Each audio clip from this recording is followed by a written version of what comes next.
क्या आपने कभी किसी चीज़ को महसूस किया है जो दिखाई नहीं देती? मैं हर रात उस आहट को महसूस करती थी। नमस्ते, this is the silent mic, stories not just told but felt. मैं नए शहर में शिफ्ट हुई थी, जॉब के चक्कर में। रेंट कम था, बिल्डिंग सेफ थी, बस एक चीज़ अजीब थी। 302 नंबर का फ्लैट, मेरे सामने वाला। जब भी मैं घर से निकलती थी, उसका दरवाज़ा आधा खुला मिलता था, कभी पूरा नहीं, कभी लॉक नहीं। जब पूछा सिक्योरिटी से, उसने कहा वो फ्लैट खाली है मैडम, कोई रहता नहीं उधर। पर जब आप एक ही चीज़ रोज़ रोज़ देखो तो कुछ लगने लगता है। रात में जब मैं बेड पर होती, मुझे लगता कोई मुझे देख रहा है। खिड़की बंद थी, कर्टन्स लगे थे, फिर भी वो महसूस होता था, एक नज़र, एक हवा जैसी। एक रात लाइट चली गई, सब अंधेरा। फ़ोन का टॉर्च ऑन किया और छत पर जाने लगी, वहाँ नेटवर्क आता था। तभी देखा 302 का दरवाज़ा पूरा खुला था।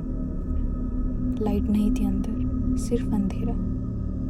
बट मुझे क्लियरली एक आवाज़ सुनाई दी,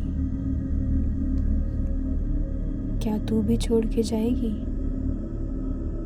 मैं लिटरली फ्रीज हो गई। मैं भागकर नीचे आई, अपने फ्लैट में बंद हो गई। अगले दिन सोसाइटी ऑफिस गई।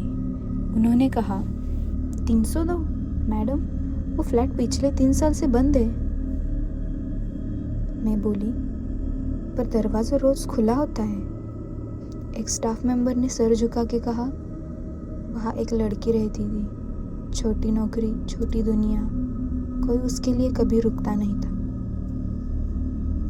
एक दिन उसने अपने आप को अंदर बंद कर लिया, जब तक मिली देर हो चुकी थी। तब से कोई उस फ्लैट में नहीं टिकता। सब कहते हैं वहाँ किसी का इंतज़ार होता है। मैं ठंडे पसीने में भीग गई। तब मुझे याद आया, पहले दिन जब मैं आई थी, 302 का दरवाज़ा पहले से खुला था। शायद मुझे देखकर किसी ने कहा था, तू भी छोड़ के जाएगी। आज 3 महीने हो गए हैं, मैं फ्लैट शिफ्ट कर चुकी हूँ। पर हर बार जब किसी खाली दरवाजे के पास से गुजरती हूँ, मुझे लगता है कोई अब भी वही सवाल पूछ रहा है, तू भी छोड़ के जाएगी? कभी कभी कहानियाँ ख़त्म नहीं होती, सिर्फ बोलना बंद होता है।